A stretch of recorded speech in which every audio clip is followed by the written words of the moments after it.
Esta es una historia de casi 4000 años de antigüedad. La aventura del documento más antiguo de la civilización occidental y de su mensaje eterno y misterioso. El libro de los muertos es la guía de los antiguos egipcios al más allá. Y bien podría ser el primer documento escrito de carácter religioso del mundo. Del polémico arqueólogo que maquina la forma de sacarlo de Egipto. No toleraré que nadie se salte la ley, ni usted ni sus amigos nativos. Al terrorífico viaje hacia la otra vida.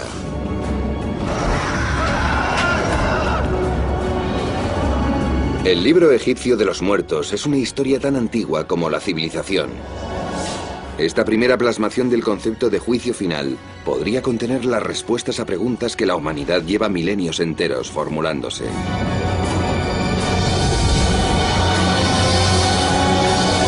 El libro egipcio de los muertos. Las momias son los restos misteriosos de una de las civilizaciones más antiguas de la historia. Sugieren largos periodos de tiempo y apuntan secretos arropados con esmero entre sus telas. Nos resultan familiares y al mismo tiempo tan extrañas. Un ominoso recordatorio de nuestra propia mortalidad. Pero también una alentadora promesa de inmortalidad. Las momias son solo el vestigio de un misterio mayor. Son la punta del iceberg. Los antiguos egipcios creían en la existencia de un complejo y complicado más allá. Esperaban que cada cadáver momificado resucitase en otro mundo, para el que solo existe una guía, el libro de los muertos. Nombre dado a la colección de pergaminos encontrados junto a las momias del antiguo Egipto. El libro de los muertos era una especie de manual para los muertos y un libro de sortilegios para asistir a los fallecidos en su periplo por el más allá y en su proceso para alcanzar la inmortalidad. Era sin duda un libro de magia, porque reúne una serie de conjuros cuya finalidad es permitir que los muertos disfruten de una existencia inmortal después de esta vida. Es un libro para los muertos, porque nos dice cómo estos se enfrentarán al más allá. Por eso lo llaman el libro de los muertos. Su importancia reside en que se trata de una búsqueda de la inmortalidad. Algunos afirman que los antiguos egipcios estaban más preocupados por su vida después de la muerte que por su existencia terrenal. Este habría sido el caso de los que vivieron en la antigua ciudad de Tebas durante la 19ª dinastía, hace más de 3000 años. Esta es la historia de un egipcio que ha pasado a la historia como Ani.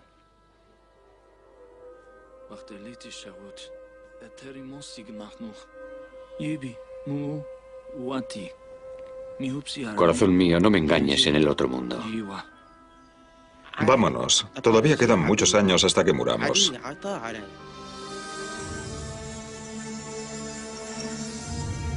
Ani vivió durante el periodo culminante de la cultura egipcia, denominado el Imperio o Reino Nuevo.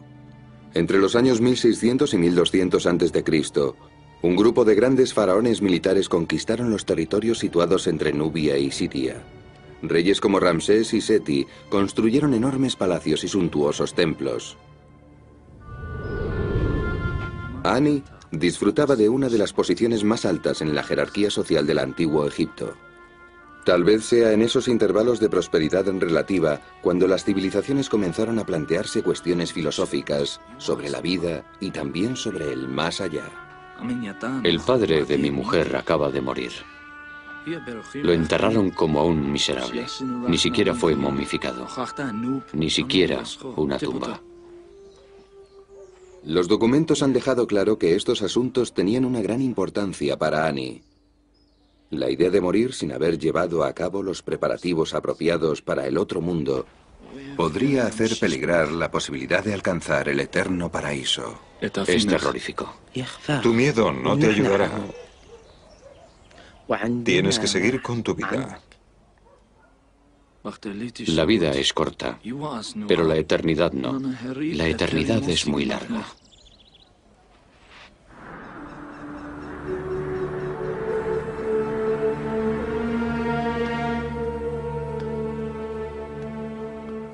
La prueba de la obsesión de Annie con el más allá es esta extraordinaria pieza de arte funerario conocida como el papiro de Annie.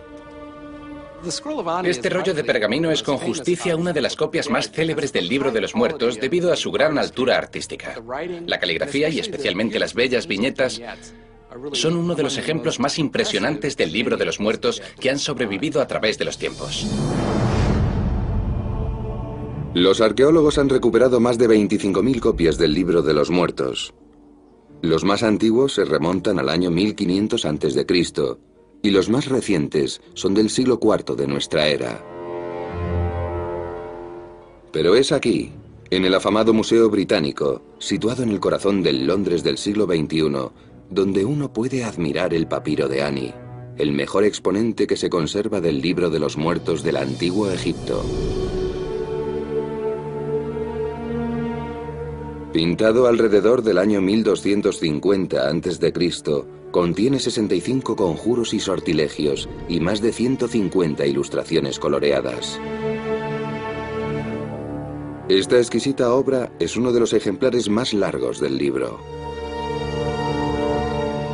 Si lo desenrollamos, tiene una longitud de 23,8 metros. Pero la forma en que el museo se hizo con esta obra maestra está llena de intriga y controversia. El papiro llegó procedente de Egipto en 1887 en las manos de un empleado del museo llamado Ernest Alfred Thompson Wallis Budge. Se trataba de un escritor prolífico que compuso más de 100 libros sobre egiptología, la mayoría de los cuales siguen distribuyéndose. Fue el primero en publicar las traducciones de algunos importantes textos egipcios. Además, coleccionó miles de artefactos que han sido reconocidos como algunos de los mejores ejemplos de arte antiguo. Sin embargo, algunos sostienen que Budge era un académico de segunda, un arqueólogo deficiente y un ladrón cultural que conseguía sus antigüedades por cualquier medio. Se dedicaba al pillaje y al saqueo y compraba todo lo que podía. La gente dicta juicios culturales sobre cosas que no tienen nada que ver con nuestro tiempo. El hecho de que acaparase piezas de culturas antiguas era algo bastante normal en aquella época. No se le puede contemplar desde un punto de vista moderno. No se le puede llamar ladrón de culturas, no era así como lo veían entonces. Pero por otra parte sí que estuvo muy cerca de serlo.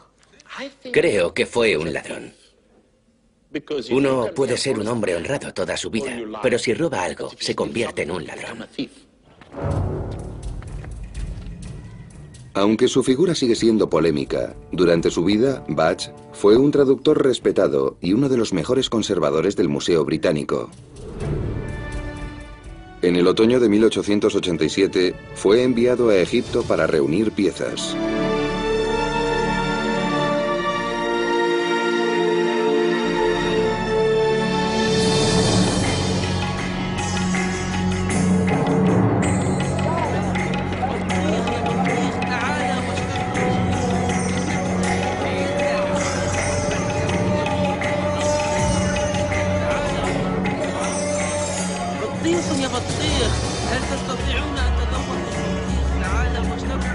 Su viaje a Egipto se produjo en el momento perfecto, pues poco después de su llegada comenzaron a extenderse las noticias sobre descubrimientos que él recogió en su autobiografía.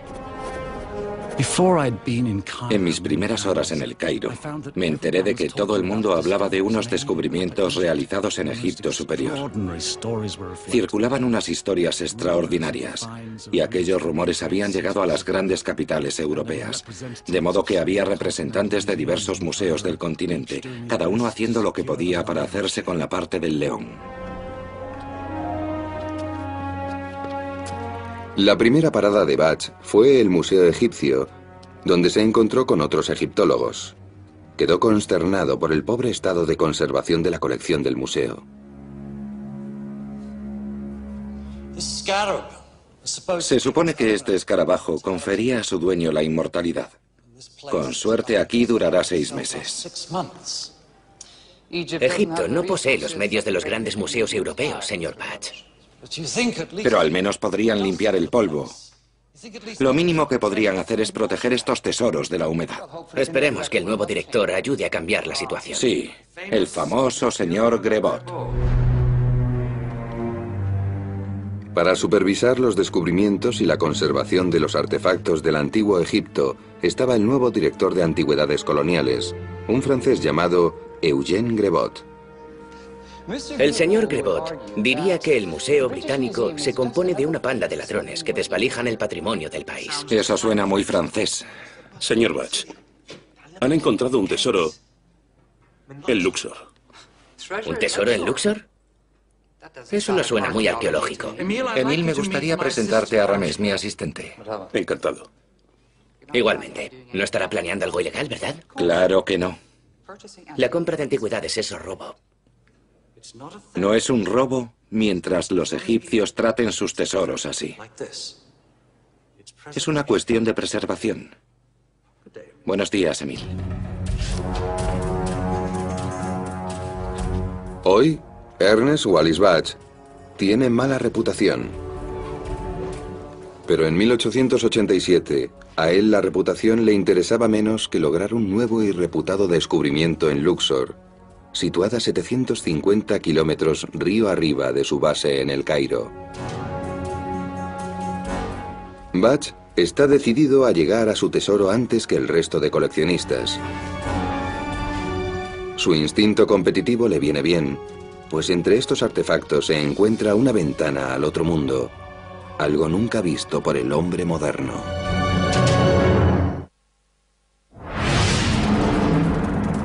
El descubrimiento del papiro de Ani es una de las mejores historias de la egiptología.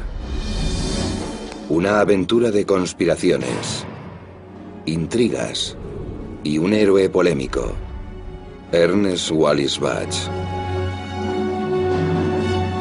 En 1887, Batch está en Egipto para reunir piezas y llevarlas al Museo Británico. Un nativo me ha informado de que se han realizado algunos descubrimientos muy importantes en Tebas. Me ha contado que han encontrado una tumba en la ribera occidental del Nilo, la mejor nunca vista, y que en ella hay varios rollos de papiro. Me urge a llegar sin demora y tomar posesión de todas esas cosas antes de que las autoridades se las apropien y encarcelen a sus propietarios. Los últimos años del siglo XIX fueron un periodo muy dinámico para la egiptología. Por una parte tenemos el nacimiento de la arqueología moderna, pero al mismo tiempo subsistía la antigua tradición del pillaje, la excavación para buscar y vender antigüedades. Batch casi nunca excavó tumbas para conseguir objetos. Prefería comprárselos a los traficantes. Este próspero mercado negro facilitó la creación de la extraordinaria colección del Museo Británico, pero también contribuyó a la destrucción de algunos tesoros arqueológicos de Egipto. El mercado negro de antigüedades era muy malo. Fue la violación de Egipto. Nosotros lo llamamos la violación del Nilo, porque lo violaron. Sacaron el patrimonio del país, que ahora se encuentra esparcido por todas partes. El ayudante de Batch lo llevó hasta un traficante del mercado negro de antigüedades, quien le entregó un intrigante objeto encontrado en Luxor. Él protege a los débiles de los fuertes y oye el llanto del que está preso de los grilletes. En 1887, Batch es uno de los pocos occidentales capaces de descifrar jeroglíficos. Es auténtico, ¿verdad? Sí, yo diría que es muy auténtico. Es una descripción de Ra, dios del sol. Es de la 18ª dinastía. Me atrevería a afirmar que proviene de una copia del Libro de los Muertos, lo que yo llamo la Biblia de los egipcios. Es el texto escrito religioso más antiguo del mundo. Seguro que no más que la Biblia. Claro que sí. Este fragmento parece pertenecer a las llamadas confesiones negativas. Es una lista de pecados que uno no debe cometer y la auténtica fuente de los 10 mandamientos. Mahmoud, ¿Sí? ¿es este el único fragmento del papiro? No. El hombre que lo encontró lo cortó en pedazos, como este, para venderlos a coleccionistas. Es el único que tengo. ¿Pero pertenece al descubrimiento? Sí. Pude hacerle llegar hasta el hombre que lo descubrió. Está en Luxor. El problema del mercado negro de antigüedades es que la gente terminaba robando cosas y sacándolas de su contexto. Que se hiciera en el siglo XIX o se haga ahora es igual de malo. Al hacerlo, uno destruye totalmente la comprensión que pueda tener del objeto en cuestión. Como siempre, es un placer, Mahmoud. Prefieres libras inglesas, supongo. Por supuesto, señor Batch. Habrá un guía esperándolo mañana por la mañana. Es un viaje de 2 días. Estaremos listos. Batch tenía la intención de llegar a los yacimientos, pero es consciente de que el nuevo director de antigüedades, el francés Eugène Grebot, intentará adelantarse. En 1887, Batch sabe que los rumores sobre los hallazgos de papiros son importantes. Pero el verdadero valor histórico del Libro de los Muertos no se ha entendido hasta nuestros tiempos. Muchos creen que es el ejemplo más antiguo de texto escrito religioso del mundo. Algunas de sus cosas también están en la Biblia, en el Antiguo Testamento y en el Corán. Por tanto, la religión no surge de repente. Hay fases. Y el Libro de los Muertos es la primera etapa en la reflexión de los hombres acerca del más allá.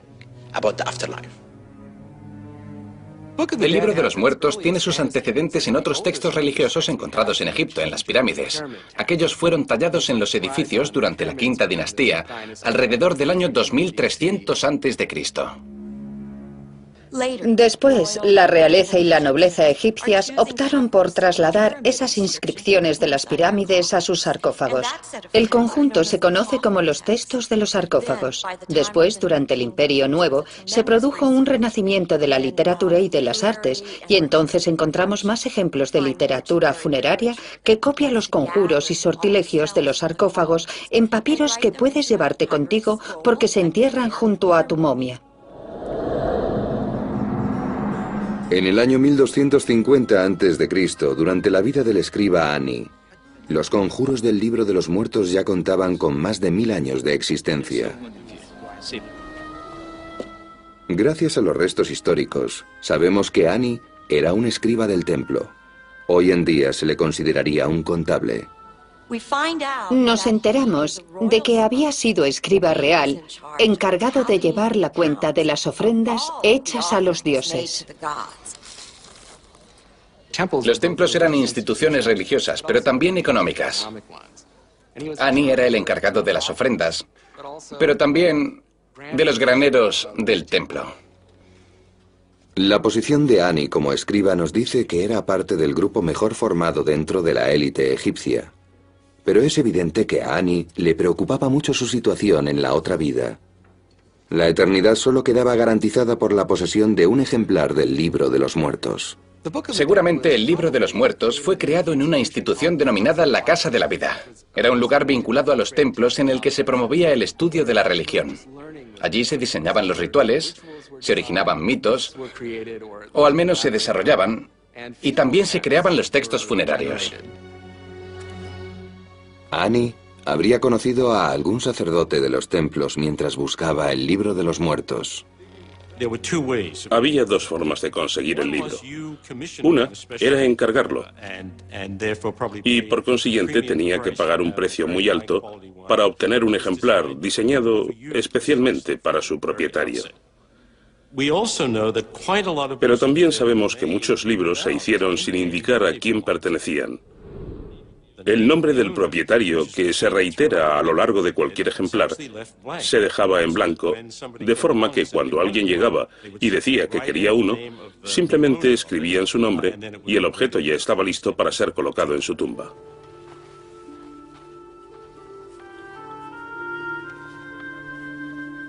Los conjuntos de templos del Imperio Nuevo eran lugares de oración y negocios. ¿Has venido para saber más? Sí, pero no estoy seguro de lo que necesito. Déjame mostrarte de dónde viene el pergamino. Lo hacemos aquí. Es la única guía del hombre hacia la eternidad. Un pergamino egipcio está hecho del tallo de la planta del papiro, que crece en abundancia en el Nilo. A las ramas se les quitan las capas exteriores y el interior se desenrolla en finas cintas que se unen para formar láminas. En un clima seco como el de Egipto, el papiro es un material muy estable que dura miles de años sin deteriorarse. El siguiente paso en la creación de un libro de los muertos es la redacción de los conjuros. La profesión de los escribas era una de las más valoradas en la antigüedad porque estas personas controlaban el conocimiento. Y el conocimiento es poder. Pero uno no se convertía en escriba por accidente.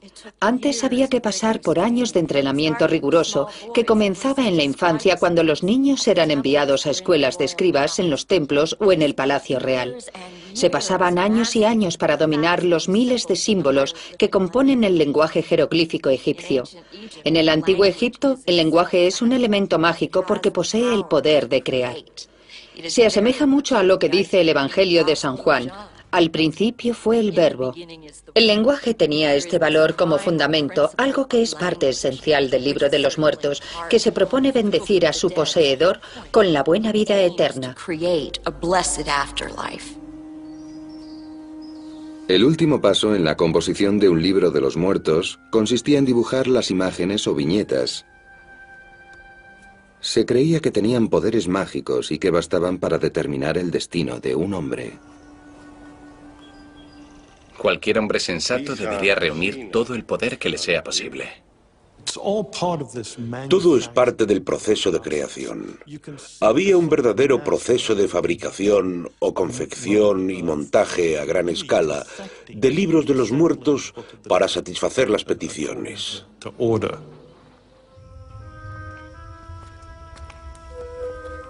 La adquisición de un libro de los muertos debió de haber afectado a toda la familia de Ani. Era bastante caro. Su precio equivaldría a la mitad de la remuneración anual de una persona del rango de Ani. Los vestigios antiguos revelan que la esposa de Ani se llamaba Tutu. La pareja debió de entablar varias discusiones relativas al libro de los muertos. Gastar para el presente o para el futuro. Esa era la difícil elección de una familia del Imperio Nuevo. Debemos comprar el pergamino aunque nos cueste las ganancias de medio año. Pero podemos comenzar a ahorrar poco a poco. Todavía quedan muchos años hasta que llegue la muerte. Sí. Pero la muerte es para siempre. La búsqueda del libro de los muertos de Ani le haría famoso en nuestros tiempos, pero no antes de que Wallis Budge consiguiera la fama. Le aseguro que soy muy buen enemigo.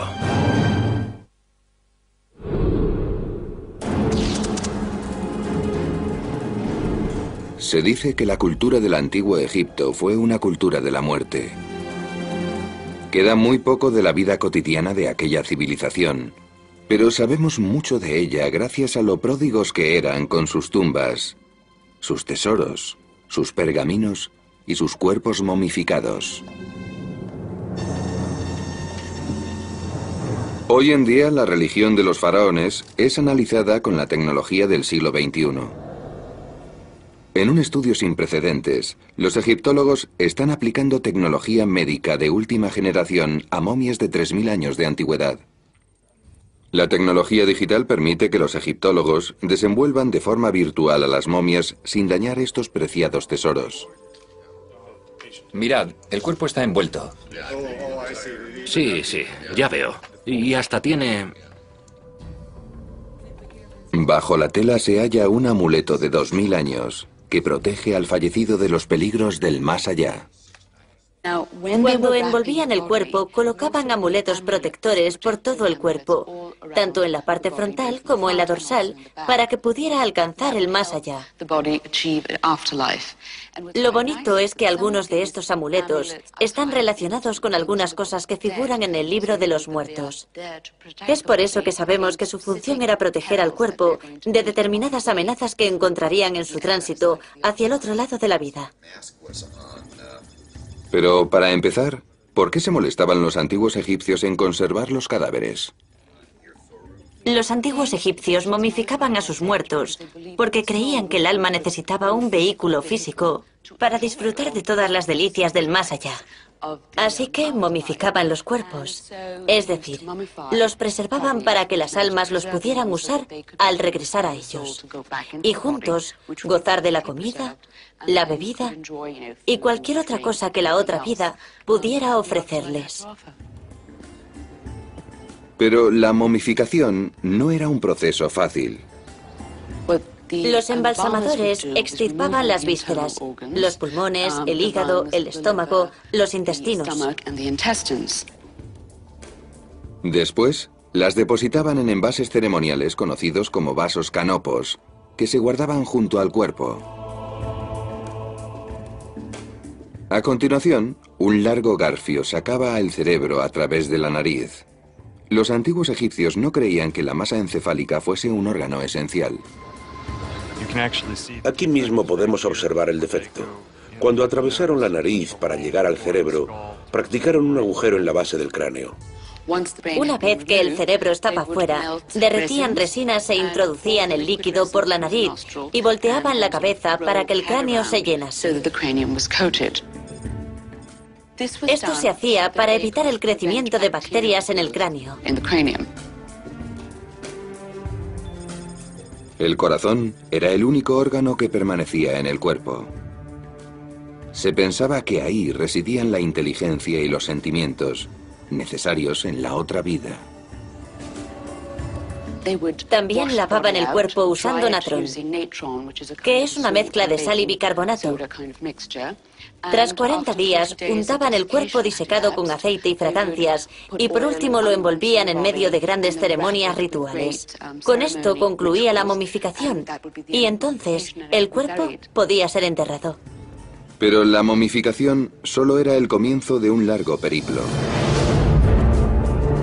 Un viaje para el alma del fallecido hacia una vida más allá de la tumba, cuya única guía era el libro de los muertos.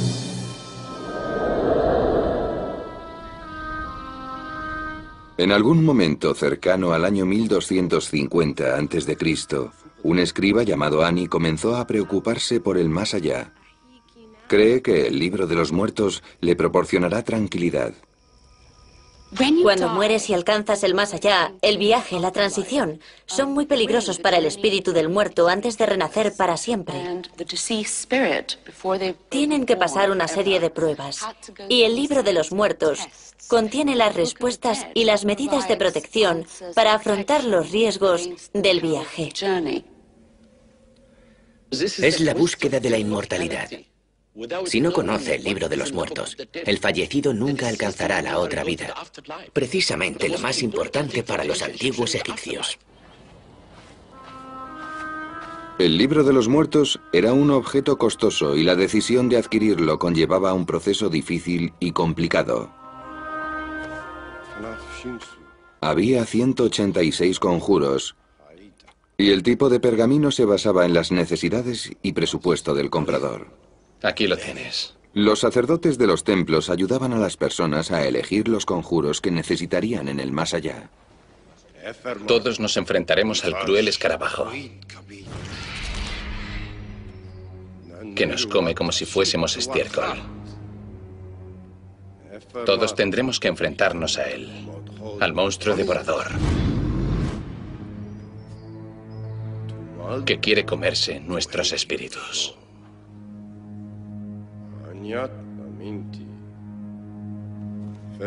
Solo el pergamino puede ayudarnos en estas terribles pruebas. A veces me pregunto si estos libros se crearon como un truco para sacar dinero. Una vez que convences a los ricos de que tienen que poseer algo, No hay límite a lo que puedes pedir por ello. La creación de un libro de los muertos personalizado también era un símbolo de estatus social en aquellos tiempos. Un libro de los muertos habría sido algo bastante caro. No todo el mundo se lo podía permitir.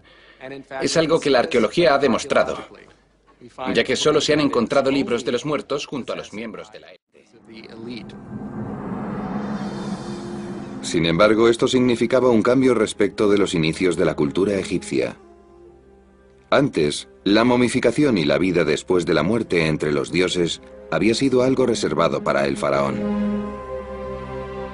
Pero en la época de Ani, el siglo XIII a.C., la clase media e incluso los pobres anhelaban obtener esa vida y estaban dispuestos a pagar por ella. Es una prueba de la democratización del más allá, puesto que al principio estos textos solo eran para el rey. Después, durante el Imperio Medio, se hacen accesibles para la alta nobleza. Y de pronto, en el Imperio Nuevo, un grupo social mucho mayor es capaz de acceder a ellos. En el Imperio Nuevo, el libro de los muertos era para todo el mundo. Lo hemos encontrado en tumbas anónimas, en las más nobles y en las de artesanos. Los efectos de la generalización de la creencia en la vida después de la muerte se extendieron más allá de la clase media de Egipto. Algunos creen que el libro de los muertos influyó en los textos judíos y cristianos. El concepto de cielo del primer cristianismo le debe mucho al antiguo Egipto. Esto tiene sentido porque muchos de los primeros padres de la Iglesia eran egipcios. Por lo tanto, cuando redactaron sus textos sobre la naturaleza y la sustancia de la otra vida, los antiguos egipcios llenaron los huecos porque en la Biblia no se habla de esas cosas. El concepto de la vida en el más allá con tus seres queridos en un lugar agradable donde uno puede hacer lo que quiera es el mismo tanto en el cristianismo como en la antigua religión egipcia. Incluso hay un fragmento del Nuevo Testamento cuyas imágenes deben mucho al libro egipcio de los muertos. Cuando estudiamos el Nuevo Testamento, queda muy claro que la principal competidora de la religión de Jesús era la de Isis y Osiris y su santo niño, Horus.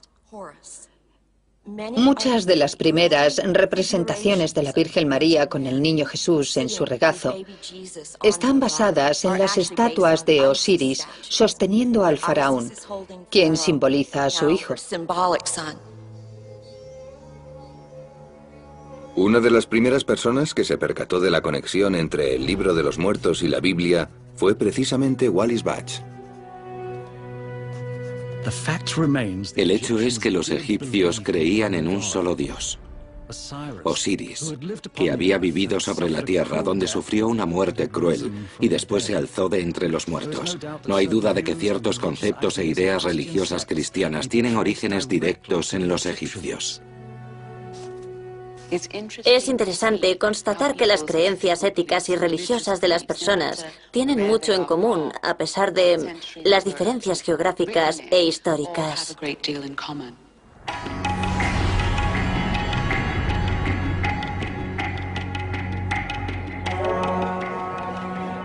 Cuando Ernest Wallis Budge llega a Egipto en 1887, el país está controlado por una coalición europea. Tras la revuelta musulmana de 1882, Gran Bretaña y Francia comparten el control del Canal de Suez, una vía vital. Esta coalición gobernaría la política y la economía de Egipto durante décadas.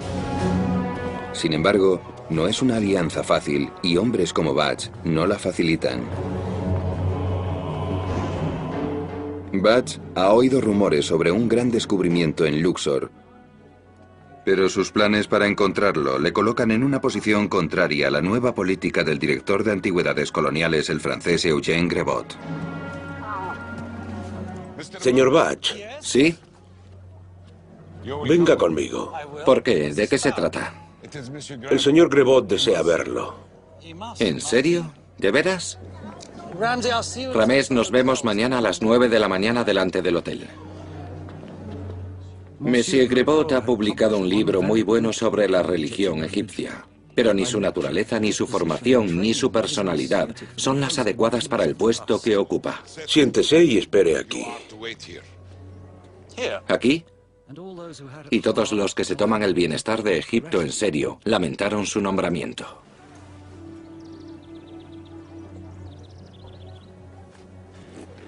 Disculpe el subterfugio, señor Batch.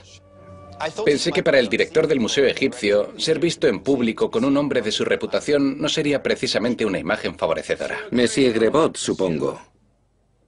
Mi reputación y la de mi museo se encuentran entre mis mayores honores. ¿Tomará el té conmigo? Me temo que deberá regresar al Museo Británico con las manos vacías. Como conservador de las antigüedades de Egipto, debo informarle de que tengo la intención de evitar el saqueo de los tesoros de la nación.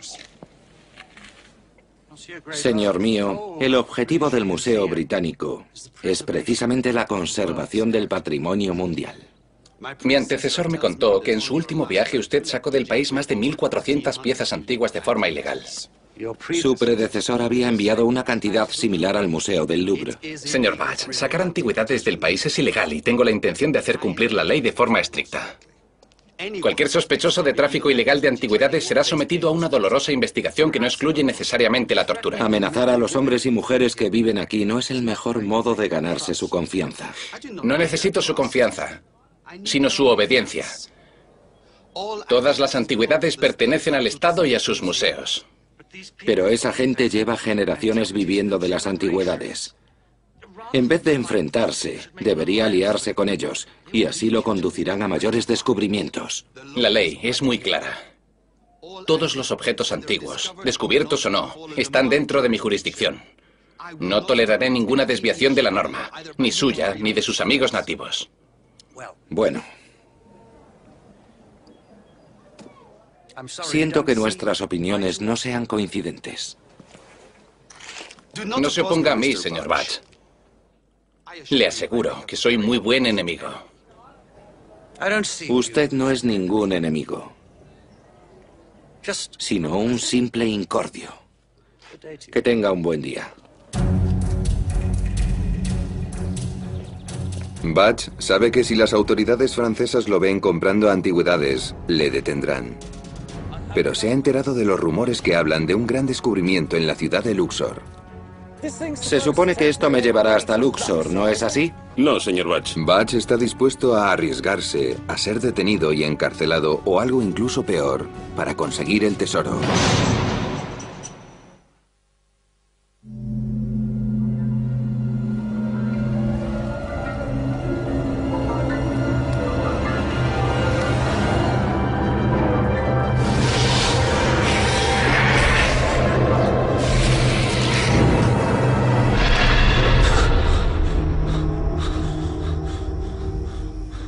Annie, ¿qué te pasa? No quiero morir. Quiero vivir eternamente. Quiero ser inmortal. Si un egipcio quería garantizarse la vida eterna, solo había una forma de hacerlo: el libro de los muertos. Debo conseguir el pergamino. Quiero comprarlo. ¿Lo vas a comprar ahora? Me las arreglaré. Bien hecho. El libro de los muertos era distinto para cada comprador. El libro de los muertos contiene un máximo de 189 capítulos, pero casi nunca los hemos encontrado todos reunidos. Los escribas basaban su teología en las preferencias de sus clientes y tenían mucha manga ancha a la hora de componer el libro. Un conjuro es una fórmula mágica cuyo objetivo es ayudar al fallecido a lograr la vida eterna o la inmortalidad tras la muerte. Los conjuros del libro trataban, por ejemplo, de la protección contra los demonios que podrían atacar al muerto. Incluso hay uno para evitar que el fallecido perezca una segunda vez. Los egipcios se enfrentaban a duras tareas físicas en el más allá debido a su obligación de arar y cultivar los campos de los dioses. Me sorprende que estés dispuesto a trabajar tanto. En realidad no lo estoy. Entiendo. Entonces necesitarás a los Shabti. Son esclavos mágicos para la otra vida. En el capítulo 6, los muertos pueden realizar labores manuales, si así se lo piden por medio de clones que el propio fallecido puede crear para que hagan el trabajo sucio por él. Así que todo el mundo tiene que llevarse consigo el capítulo 6. De no ser así, la gente terminaría en el otro mundo sin ayuda doméstica. Los egipcios incluso los robaban de las tumbas, y algunos de ellos estaban muy bien anotados, eran valiosísimos. Ahora bien, cómo un muerto podía haber escrito eso es algo que no se sabe.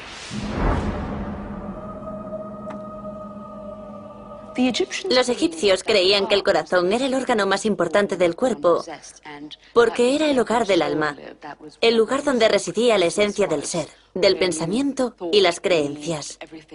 Todo venía del corazón, y por eso se quedaba en el cuerpo, porque se creía que era un elemento muy necesario en el tránsito hacia la otra vida. Un órgano tan importante necesitaba medios adicionales de protección que provenían del escarabajo sagrado. El escarabajo sagrado era una representación de un escarabajo pelotero.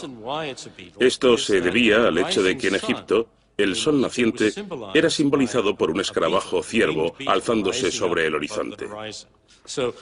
Así que este animal se asociaba con el concepto de sol naciente, que a su vez simbolizaba la resurrección de los muertos.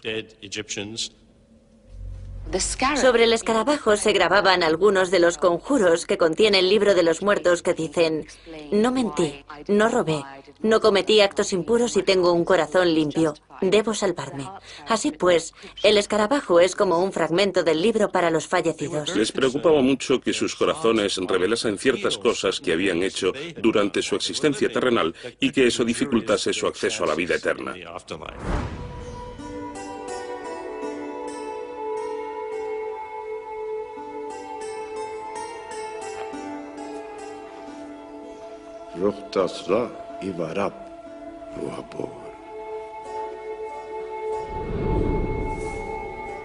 Tan importantes como los textos del libro son sus exuberantes ilustraciones. Las ilustraciones del libro de los muertos sirven para reforzar los conjuros y los sortilegios. Por ejemplo, un conjuro contra un escarabajo demoníaco que puede comerte se representa mediante el dibujo de un escarabajo siendo apresado por alguien. Esta imagen es un recurso mágico para poner en práctica el conjuro y proteger al fallecido de ese bicho que iba a comérselo. La realización del papiro de Ani duró meses, incluso años.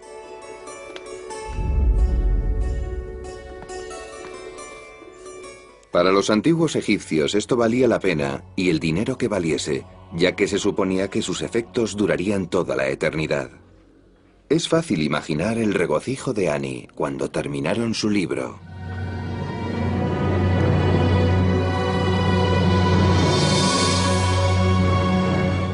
Tenemos muchos pergaminos del antiguo Egipto, pero hay pocos que posean la elaboración y el esplendor artístico del papiro de Ani. Nadie entiende esto mejor que el artista gráfico e impresor James Wasserman. Cuando contemplé el pergamino se me cortó la respiración. Era algo increíble, de verdad. Los colores, la riqueza, las imágenes misteriosas, el poder. Se trataba de algo fenomenal. Al momento me puse a estudiar el texto para enterarme de lo que se trataba. Wasserman imprimió un libro del papiro de Ani que, además de reproducirlo en su integridad, incluye la traducción al inglés de los textos. En la actualidad, es posible leer el libro de los muertos tal y como lo habría hecho Ani. Si uno lee y observa con detenimiento las historias y las imágenes del libro, y luego medita sobre ellas, experimenta una sensación de orgullo y de pertenencia. El iniciado anhela aprender y persevera a través de pruebas que configuran su carácter moral. Aquí vemos cómo Ani y Tutu alcanzan el momento culminante del papiro. Cuando el corazón de Ani es puesto sobre la balanza para comparar su peso con el de la pluma de la verdad de la diosa Maat. Si el corazón pesa demasiado, será devorado inmediatamente por este monstruo llamado Amit.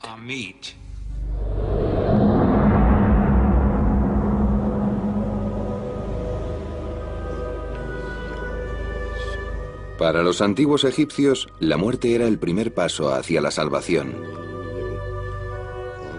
Cuando la esposa de Ani murió, no hacía falta que colocasen un pergamino en su tumba, aunque el libro también habría servido para guiarla, puesto que un solo ejemplar bastaba para unir a una pareja en los juncales del paraíso.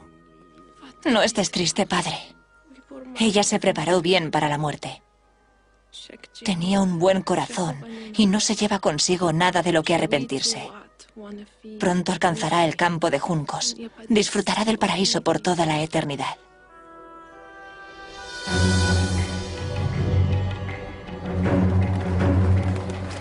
$3000 años después de la muerte de Annie, Wallis Budge tiene una misión que cumplir. Le han contado los rumores según los cuales hay un tesoro en Luxor, el nombre moderno de la antigua ciudad de Tebas. Budge aspira a ser el primero en llegar. Gracias, señores. Seguiremos fumando sisa a mi regreso. Gracias. Pero la búsqueda de Budge va a sufrir una interrupción. Señor Budge.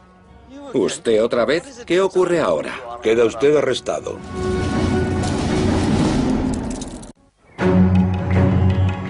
En 1887, el egiptólogo Wallis Budge parte del Cairo hacia Luxor en pos de un tesoro de objetos antiguos. Pero su búsqueda es interrumpida. ¿Usted otra vez? ¿Qué ocurre ahora? Queda usted arrestado. Por orden de Eugène Grebot, el nuevo y celoso guardián de las antigüedades egipcias, quien a su vez se encuentra camino de Luxor. ¡Deprisa! La barcaza de Monsieur Grebot se está hundiendo. ¿Qué? Está atrapada en el río. Quédese aquí hasta que vuelva. Ramés se ha enterado de que esa misma mañana Grebot había salido de la ciudad con rumbo a Luxor. Le ha dicho al capitán de la barcaza de Grebot que si ralentiza la travesía, Budge le dará 50 libras esterlinas.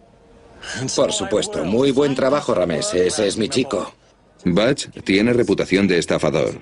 Hoy en día los académicos siguen debatiendo sus dudosos métodos de recogida de datos. El problema de Budge es que no era arqueólogo. Tomaba atajos y se saltaba las reglas en un tiempo en el que uno podía comprar cualquier cosa que quisiera. También se piensa que en cuanto a sus métodos de recogida de restos, tal vez no fuera precisamente ético. Tengo la impresión de que debido a sus tejemanejes, Budge se parecía mucho más a Indiana Jones que a los académicos tradicionales, aquellos que se sentaban a estudiar en algún despacho del Museo Británico. Otros piensan que el estilo de Budge era el necesario para aquellos tiempos. Si piensas en el número de antigüedades perdidas, destruidas y robadas, solo puedes estar agradecido a Budge, alguien que era un poco sinvergüenza, por tener la valentía de sobornar a los funcionarios y adoptar esos pequeños y extraños subterfugios para preservar los objetos.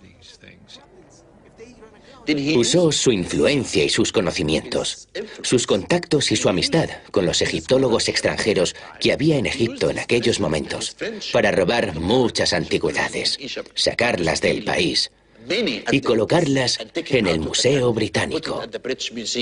Una injusticia. Por fin Budge puede dirigirse a Luxor y llevarle la delantera a su enemigo Grebot. Se dice que en el tesoro que busca hay piezas raras pertenecientes al libro de los muertos.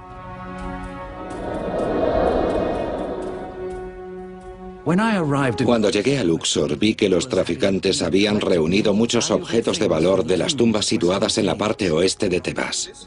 Antigüedades. ¿Antiguas? Sí. Los lugareños despreciaban el intento del Estado de apropiarse de todas las antigüedades de Egipto.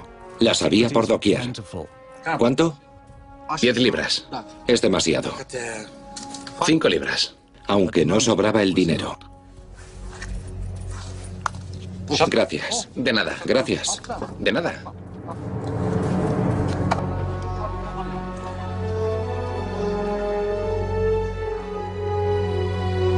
Bach solo podía imaginar lo que habrían sido estas ruinas en tiempos de los faraones.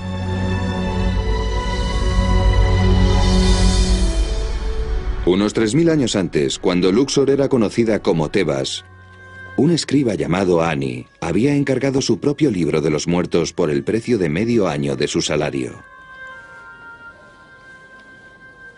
Pronto comprobaría el valor de su compra en la otra vida.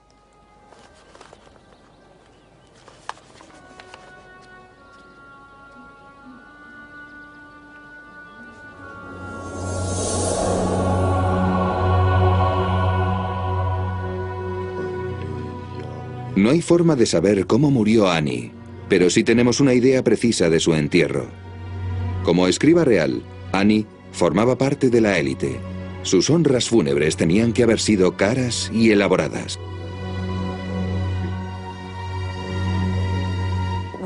Sabemos que había momificaciones de distintos precios. Los pobres conseguían un espacio barato para colocar sus momias.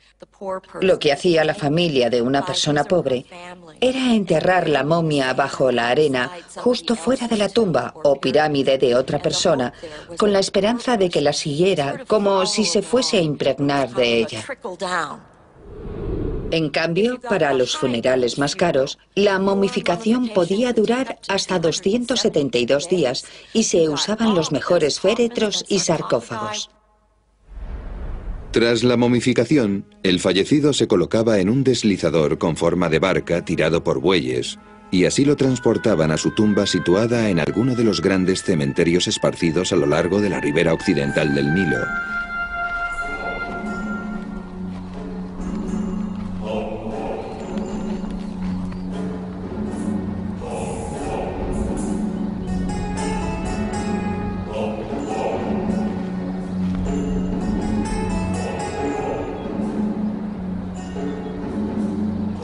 Las ilustraciones de funerales egipcios retratan no solo a los familiares del muerto, sino también músicos, bailarines, sacerdotes y plañideras.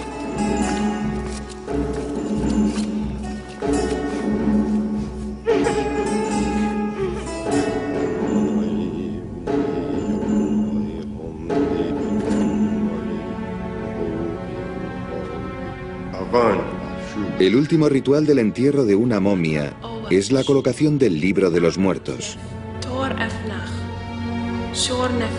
Ahora el fallecido tenía todo lo que necesitaba para su viaje al misterioso más allá. Tu padre tendrá un sitio en el campo de juncos. Gracias.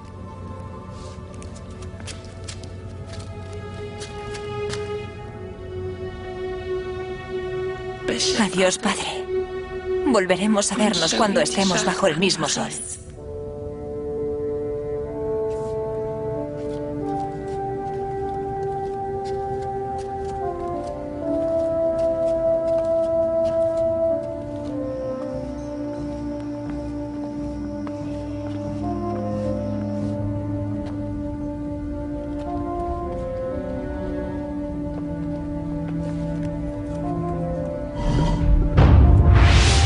En el antiguo Egipto, los faraones eran enterrados en tumbas elaboradas como las primeras pirámides construidas alrededor del año 2600 a.C., hasta el famoso Valle de los Reyes, donde durante 5 siglos generaciones enteras de familias reales fueron enterradas, pero la élite y la clase media disponían de sus propios cementerios y tumbas individuales. Estos enterramientos y sus ricas colecciones de joyas y demás objetos de valor sufrieron las incursiones de los saqueadores de tumbas durante cientos de años. Cuando Ernest Wallis Bach llega a Luxor, el robo de tumbas es una antigua profesión que pasa de padres a hijos.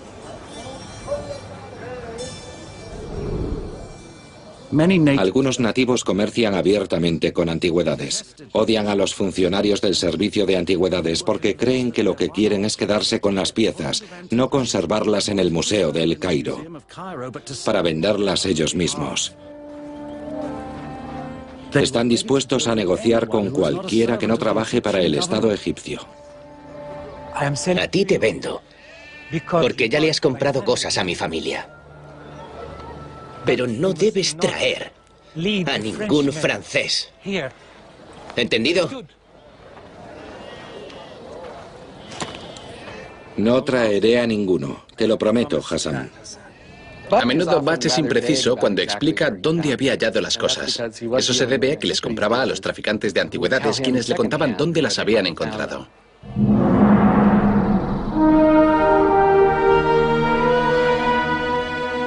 Con casi toda seguridad, llevaron a Bach a Kerna, un pueblo en la margen izquierda del Nilo muy próximo al Valle de los Reyes. Sus habitantes habían construido sus casas sobre el cementerio de los nobles, un lugar saqueado de forma concienzuda durante el siglo XIX. Estos son los mejores tesoros. De la 19ª dinastía. Creo que podría hacerte una buena oferta. ¿Cuánto pides por todo, Hassan? 200 libras. Hecho. ¿Puedo echar un vistazo? Eso es basura. Está roto. No es nada. Te lo puedes llevar.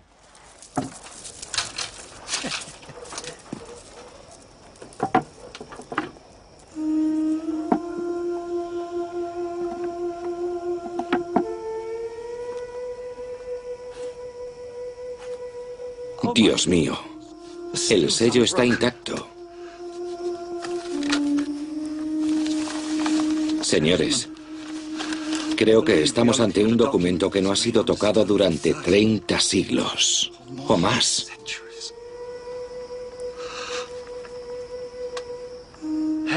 A ti, Ra, creador de los dioses. Ramés, esto que vemos es un ejemplar intacto e inmaculado del Libro de los Muertos, hecho para Ani, escriba del faraón.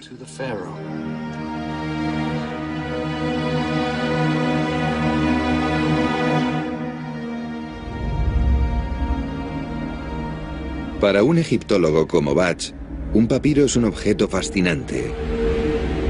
Pero para un egipcio de la antigüedad como Ani, el pergamino es la llave al más allá.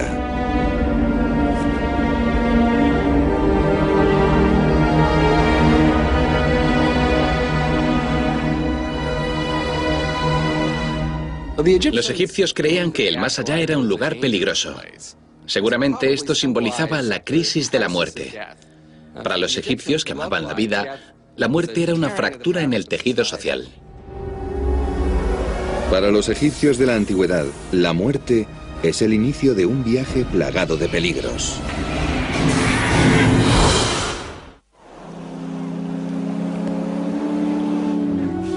En 1887, Sir Ernest Wallis Bach se encuentra en Egipto reuniendo antigüedades para el Museo Británico.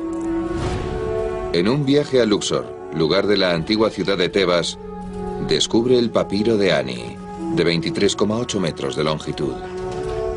Esto que vemos es un ejemplar intacto e inmaculado del Libro de los Muertos, hecho para Ani. En el antiguo Egipto, la momia era enterrada con un ejemplar del libro como guía para la vida más allá de la tumba.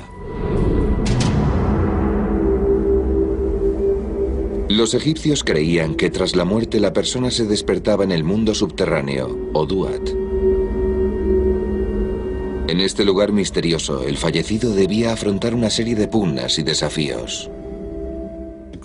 El mayor de todos era derrotar a las fuerzas demoníacas que habitaban el mundo subterráneo y que amenazaban a sus dioses tanto como los propios muertos.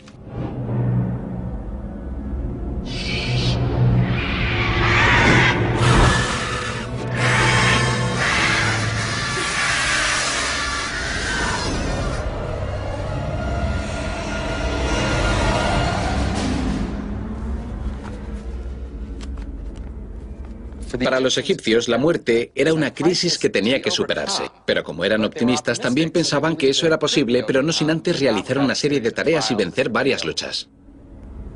Parte del libro de los muertos describe un mundo peligroso, donde los muertos son amenazados por seres terroríficos. Cuando los jeroglíficos de un libro mágico como el de los muertos se usaban, se convertían en herramientas mágicas activas. Podríamos compararlo con un videojuego en el que uno pasa por diferentes episodios. Tienes que abatir enemigos o superar obstáculos difíciles. De hecho, algunos jeroglíficos se dañaban porque tenían un aspecto amenazador y podían escapar al control de quien los usaba. Por ejemplo, uno de los más comunes es una víbora cornuda, una de las serpientes más mortíferas del mundo. Se usa en muchos conjuros, pero la imagen está cortada por la mitad para evitar que la serpiente salte desde la pared y ataque al propietario del libro. Si el jeroglífico no se dañaba, podría cobrar vida y atacar. Para su protección, Annie contaba con los conjuros del libro de los muertos.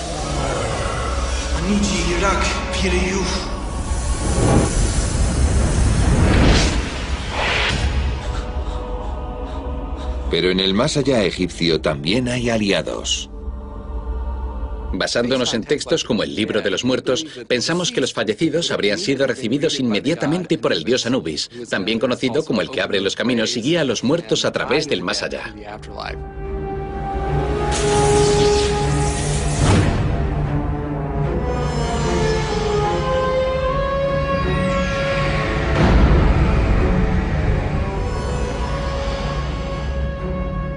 Anubis es un dios muy importante en el mundo subterráneo y también en relación a la momificación y el enterramiento ritual de los muertos.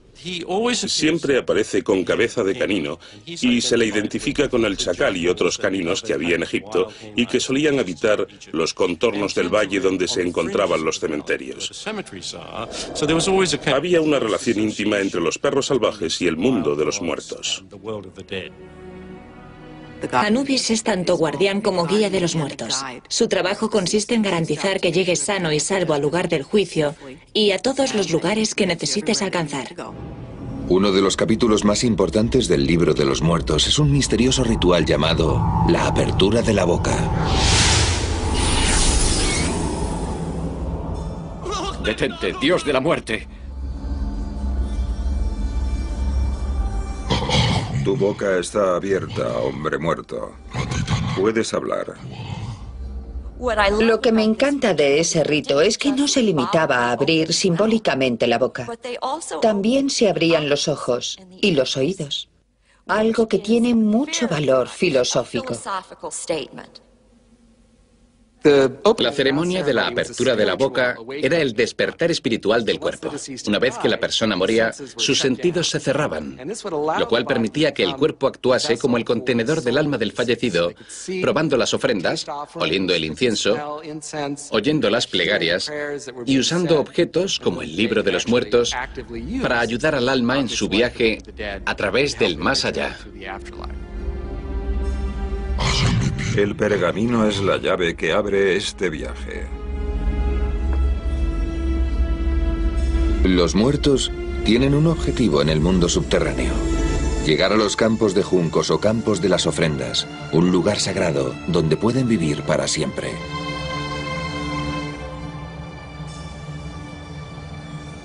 Pero el camino hasta el campo de las ofrendas es largo y arduo y está sembrado de peligros. Cualquiera de ellos puede poner en peligro sus posibilidades de llegar al paraíso.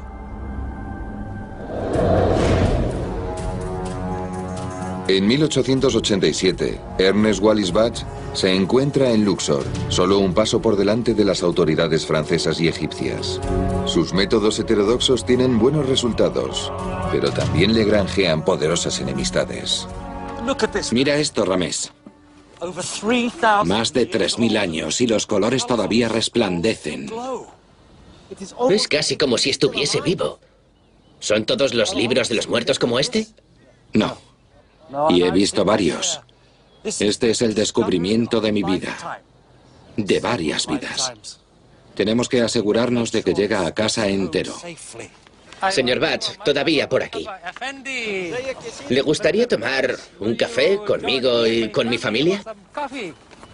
Está a punto de irse cuando irrumpen unos invitados nada bienvenidos. Café turco para todos. Café. Café. ¿Café? No, gracias, señor Batch. Estoy demasiado ocupado deteniendo ladrones de antigüedades. Omar, ordena a tus hombres confiscar todas estas cosas. ¡Son mías! Pertenecen a la nación de Egipto. Y tú vas a la cárcel. Ya hemos arrestado a los demás cazadores de tesoros del barrio. Pero parece que nos hubiésemos reservado al mayor de ellos para el final. Un momento, Grebot. Estos hombres son empleados del gobierno británico. Por favor, manténgase en silencio, Batch. Ya me ha dejado en ridículo una vez, pero no volverá a hacerlo. Asegúrate de que mañana por la mañana la caravana está llena y lista para partir hacia el Cairo.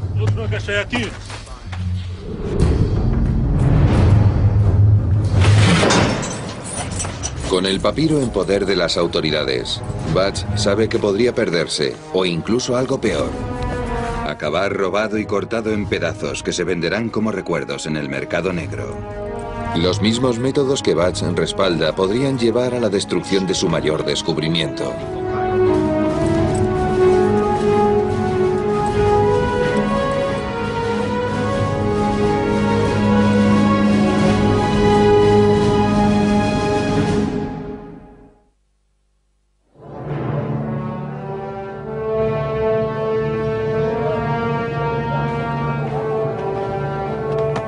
En 1887, Ernest Wallis Batch descubrió el magnífico papiro de Ani, aunque a continuación, el pergamino fue confiscado por las autoridades y Batch enviado a prisión.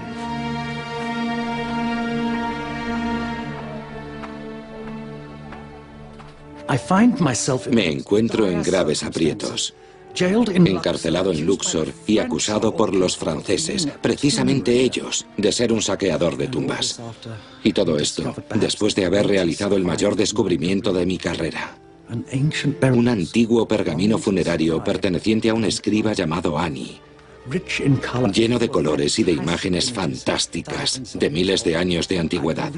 Creo que se trata del primer documento escrito que refleja las creencias espirituales del hombre. Un descubrimiento muy importante. Necesito tiempo para estudiarlo y así entender su significado. Pero por desgracia, es probable que no pueda volver a tenerlo en mis manos.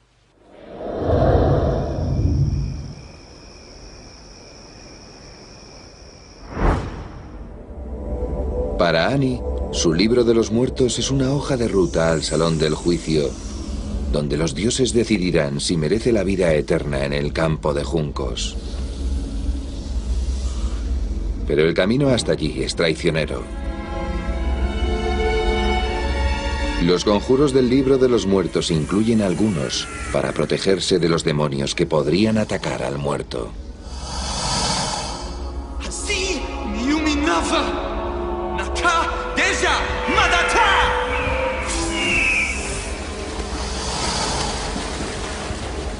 Uno de ellos protege de un escarabajo gigante llamado Asaru, que se podría comer al fallecido. El mundo subterráneo es un lugar extraño. Los egipcios lo concebían como una batalla contra el caos. La creación es una isla en la que reina el orden, pero gran parte del universo permanece increada y caótica, y por lo tanto irracional.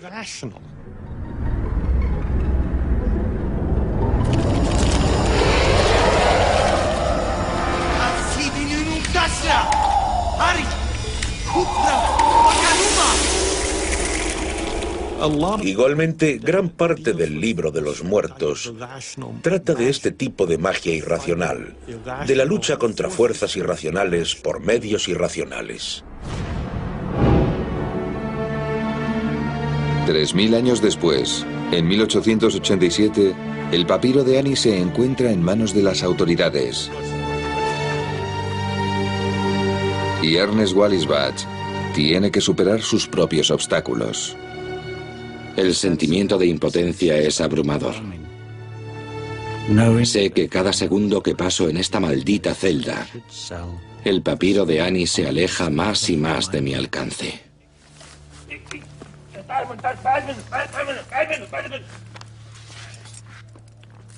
Bach el inglés. Hassam el ladrón. Podéis iros.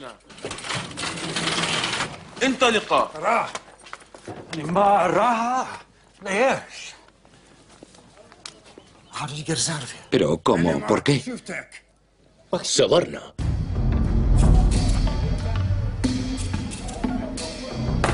La experiencia ha enseñado a Bach que el pergamino podría estar en peligro, incluso por los mismos guardias. Saben que si cortan el pergamino en 20 partes, podrán sacar más dinero. Grebot no se dará cuenta de que falta hasta que hayan vendido todos los fragmentos. ¡Qué horror! Esto es peor de lo que pensaba. Si sale del almacén, nunca recuperará su integridad. ¿Se te ocurre algo? Me he dado cuenta de algo. El hotel comparte uno de sus muros con el almacén. Wallis Budge siempre tuvo una fama contradictoria. Era famoso por las cosas que era capaz de hacer con tal de conseguir objetos para el Museo Británico. En su autobiografía, Bach cuenta cómo diseñó su plan. Entre las viviendas selladas y vigiladas hay una pequeña que descansa sobre el muro del jardín del antiguo hotel de Luxor. Esa casa me causaba mucha preocupación, porque allí se encontraba el papiro de Annie. Mi única esperanza era hablar con el gerente del hotel. Los tesoros de Egipto están a punto de ser destruidos, o al menos embarcados rumbo a Francia. Y todo debido a un desafortunado malentendido con el señor Grebot. Sin embargo, el tesoro se puede salvar. De hecho, algún pequeño tesoro podría escapar a través de los muros de su hotel. Y para conseguirlo, solo habría que hacer algunos arreglos. ¿Qué tipo de arreglos?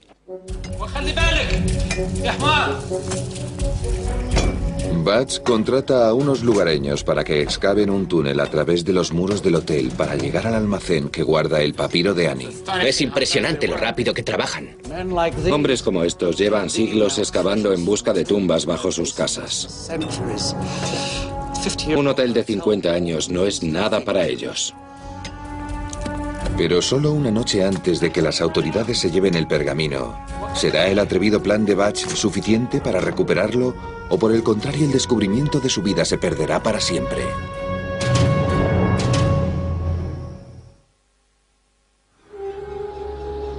En el antiguo Egipto, la vida no termina con la muerte terrenal. De hecho, los antiguos egipcios creían que la muerte era el comienzo de un largo y arduo viaje. Un viaje que acabaría en salvación o aniquilamiento. Annie espera que el libro de los muertos le conduzca a una vida eterna en el paraíso. Pero tiene que superar muchas pruebas. Y podría ocurrir cualquier cosa.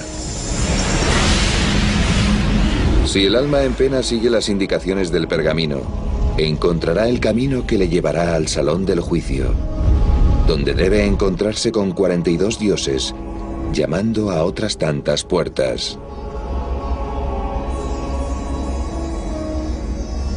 Ante cada uno de ellos, debe negar haber cometido un pecado en particular. Es uno de los mayores desafíos del más allá. Si no conoces las respuestas correctas, lo que debes decir en cada momento, seguramente no franquearás la entrada y no pasarás a la próxima vida. Estos 42 mandamientos que Annie debe negar haber violado se conocen como confesión negativa. Es una letanía de cosas que el fallecido no hizo. Dice, no maté a nadie, no robé nada, no me acosté con la esposa del prójimo, no hice esto ni aquello. Es muy informativa y elocuente acerca de lo que seguramente muchos egipcios sí hacían. Pero lo más seguro es que solo los conjuros del libro le ayudarán a superar la confesión negativa. No deberíamos confundir esto con los conceptos de confesión y arrepentimiento.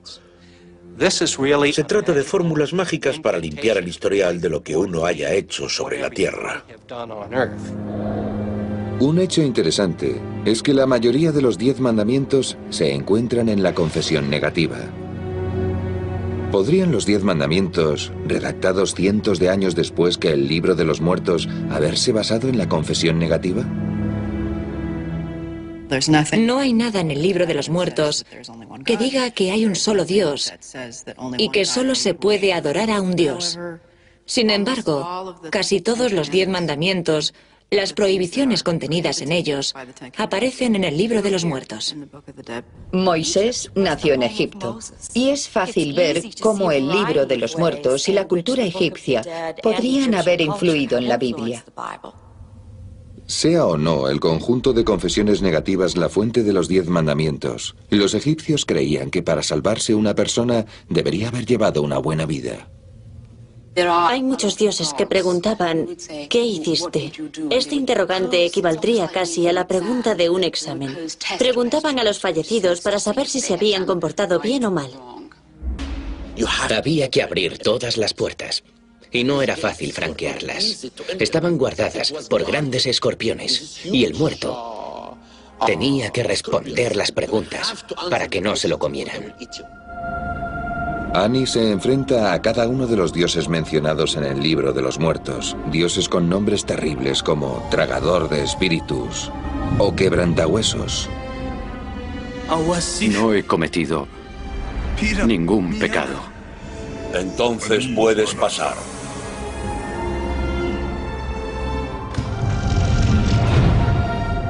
Con cada respuesta correcta contenida en el libro de los muertos, Ani avanza a través de las puertas.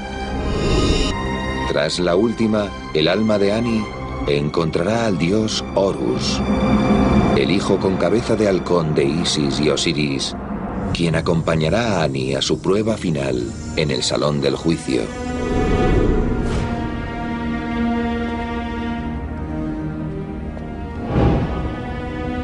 Es el momento decisivo en el libro de los muertos, denominado el pesado del corazón, o juicio de Osiris.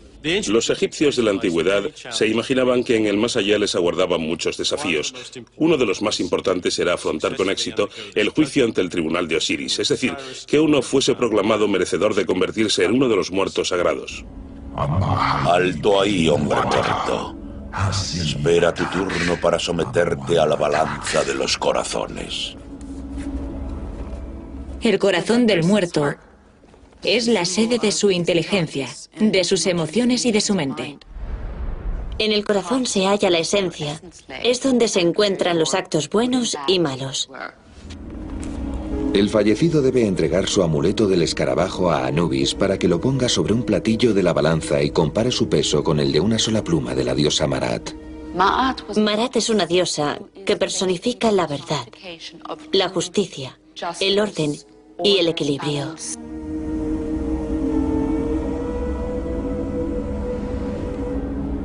El corazón no podía pesar más que la verdad, pero tampoco podía ser más ligero que ella. Tenía que haber un equilibrio. Es interesante comprobar que esas mismas frases siguen existiendo en nuestra forma de hablar actual y que todavía se oye hablar de corazones ligeros y pesados. Ningún muerto quería que su salvación dependiera únicamente de la pureza de su corazón. Así que el libro de los muertos y sus conjuros mágicos podían compensar las faltas y hacer que uno entrase aunque fuera por los pelos. Pero existe una posibilidad de que esto falle. Si no usas las fórmulas mágicas del libro de los muertos de forma adecuada, te arrojarán al monstruo Amit, la devoradora de almas, la devoradora de los muertos. El trabajo de este monstruo, que es una combinación de cocodrilo, león, hipopótamo y otras criaturas feroces, es devorar al instante a cualquier muerto que hubiese sido declarado culpable en el salón del juicio. Si Amit se come tu corazón, dejas de existir. Para los egipcios de la antigüedad eso era lo que más miedo les daba. No era el castigo, sino dejar de existir. El escarabajo de piedra, que representa el corazón del muerto, va a someterse a su última prueba, la prueba de la eternidad, o el olvido.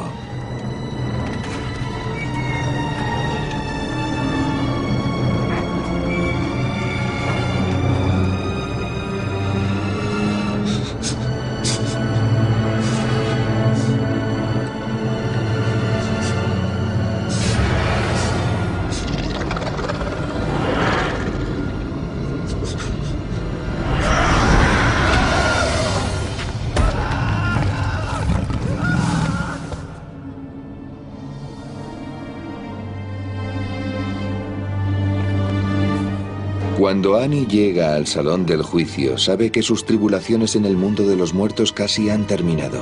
Solo le queda una prueba, la que decidirá su suerte hasta la eternidad.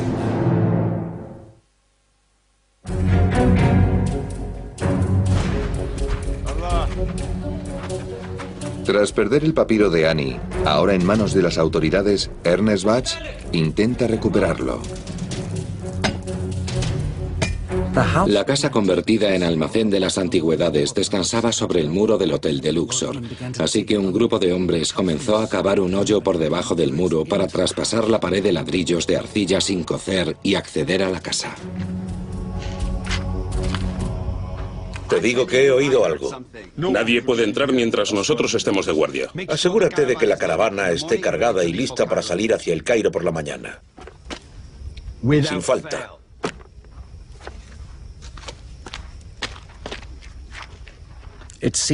Confiarlo todo al silencio me pareció poco razonable. Así que nos las arreglamos para ofrecer a la policía y a los soldados una comida, pues todos tenían hambre y sed. Señores, me temo que me han ordenado regresar a Inglaterra. Muchos te echarán de menos, y tus regalos también. Bach era un coleccionista muy extraño. Tenía una parte buena y otra mala. La buena es su obra. La mala, lo que le robó a Egipto. Señores, me gustaría invitarles a una pequeña cena como muestra de mi amistad y gratitud. Ramés.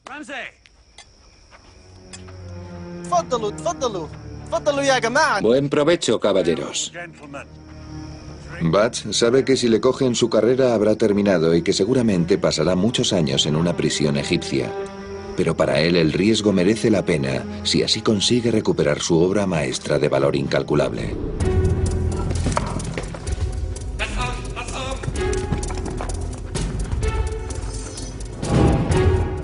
Mientras comían felices, todos mis hombres entraron en la casa y sacaron pieza a pieza y caja por caja todo lo que tenía menos valor comercial. Así, salvamos el papiro de Annie.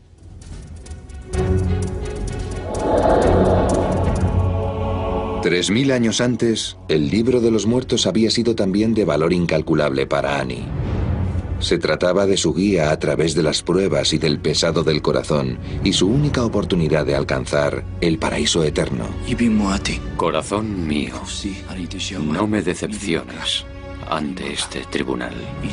No me abandones y no mientas sobre mí en presencia de los dioses.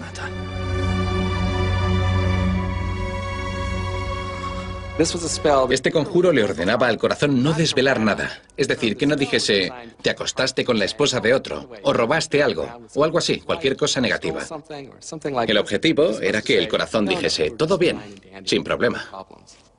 Algunos apuntan que el escarabajo del corazón podría haber sido una forma de fraude, de salvarse del pesado.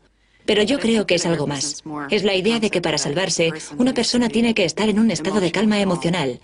Tiene que estar unida a sus emociones, porque para los egipcios, las emociones residían justo en el corazón.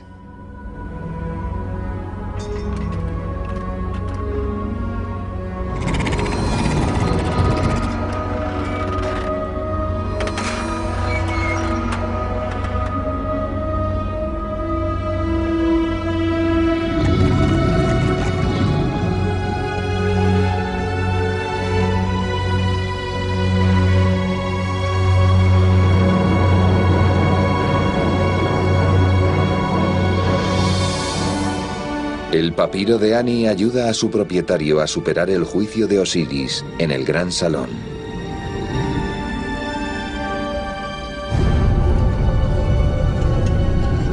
Tras el viaje y las ordalías, ahora puede entrar en el paraíso y disfrutar de los sagrados campos de juncos.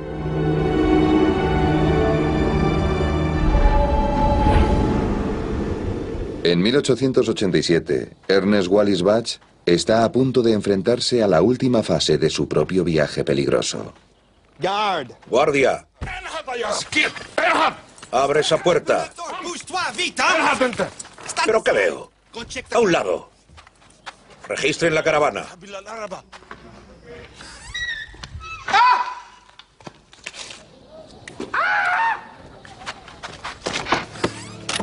Ha desaparecido. No queda nada.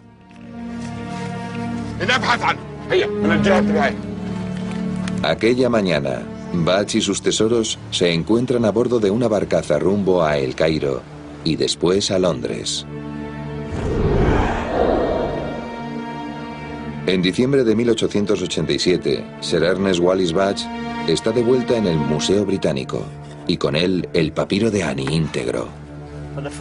Los visitantes del museo podrán contemplar el libro de los muertos entero. Pero lo que Bach haría con él es tan polémico como él mismo.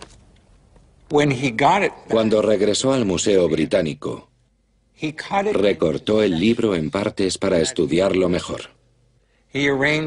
Hizo que las pegaran a tablas de madera para traducirlas. Desde un punto de vista tecnológico se le puede perdonar. Pero, por otra parte, acabó para siempre con la integridad del papiro. Bach pasó el resto de su vida trabajando como conservador de las antigüedades egipcias del Museo Británico. La mayoría de sus 140 libros siguen circulando a pesar de la polémica que generan. Escribió muchos libros populares, pero lo hizo rápido y sin cuidado. Y la verdad es que sus traducciones ya estaban superadas cuando las publicó en la década de 1890. Bach tiene una reputación bastante variada entre los egiptólogos. Escribió mucho, pero no todo lo que hizo era bueno. Y sin duda, su ética dejaba mucho que desear. Yo mismo sigo leyendo sus libros. Son muy importantes. Creo que lo único malo del personaje es que se dedicó a robar antigüedades. De no ser por la gran cantidad de cosas que publicó, algunas con errores, no habría el interés por Egipto y las culturas de la antigüedad que existe en nuestros días. Hizo más para dar a conocer el libro de los muertos y la noción egipcia de más allá que cualquier otro especialista o que cualquier libro que se haya publicado. Fuese un estudioso, un aventurero o incluso un ladrón, está claro que el papiro de Annie es la mayor aportación de Bach a la egiptología. Nunca más descubriría algo así, y nadie más hallaría un pergamino tan completo y tan artístico como el libro de los muertos de Annie. Me pregunto lo que el joven de esta imagen pensaría de todos nosotros. No sé. Sospecho que no le importaría. Annie deseaba la inmortalidad. Y con su papiro en el museo, su nombre será leído y recordado por millones de personas. Supongo que tiene razón. Esté donde esté, espero que Annie nos bendiga.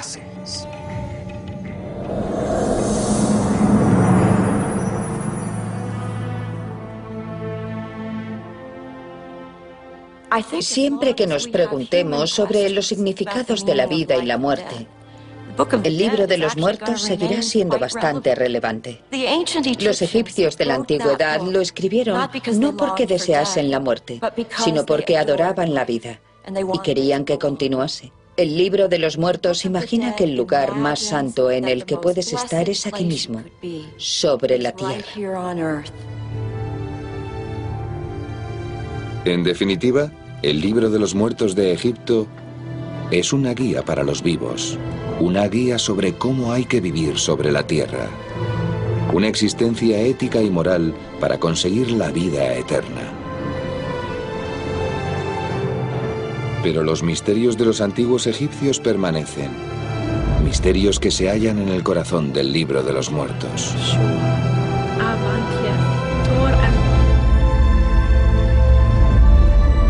Estas incógnitas sobre la vida, la muerte y el más allá son eternas y solo pueden ser entendidas por la fe, la esperanza la imaginación y el corazón.